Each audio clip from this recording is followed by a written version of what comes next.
Hey, Fit Fam, Coach Russo here with free personal training. Today, I'm going to teach you why core training is not what you think it is.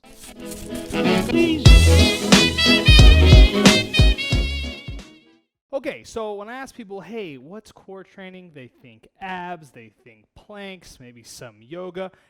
Those are great things, but that's not full, complete core training.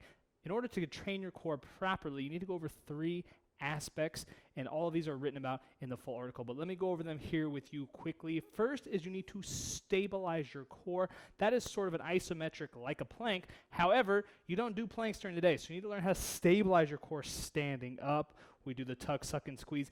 Core stability is really good for balance, right? Also protecting your spine when you're hinging at the hips and moving and such.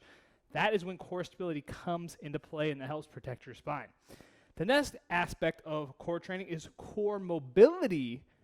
Rarely utilized. Most times you'll see it, people doing lateral crunch, trying to train the obliques. But really, what core mobility is my ability to hold my pelvis in position while I rotate, while I dip, while I roll, and the ability to move my pelvis while I move, and you start to get all of these different, call them exploratory movements, right? Moving around, a lot with martial arts and things.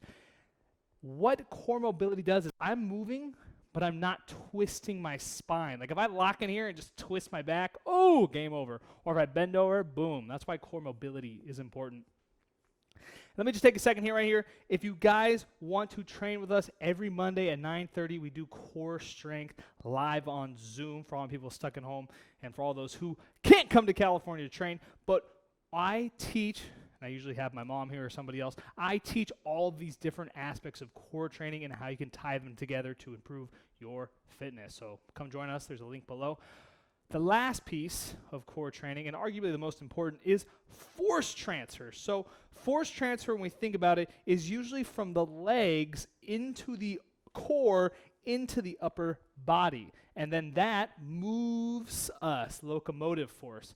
Yes, the force goes from your legs into your arms. So the most common example of force transfer is walking, right? So as I step, my foot's pushing off the ground. My core is absorbing the force. If the core doesn't absorb the force, folks, you're going to fold in half. But let me explain why force transfer is a really, really important part of core training is.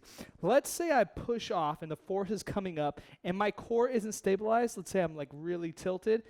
Most of that force is going to accrue right in that vertebrae, and that's going to cause some damage. But if I have good core stability, that force is going to transfer up into my extremity, back down into my leg, and push off. I love force transfer. It gets really complicated. But that is an aspect of core training that's very underutilized, is using your core while you're transferring force into different ranges of motion, okay? So recap, core stability, core mobility, and force transfer.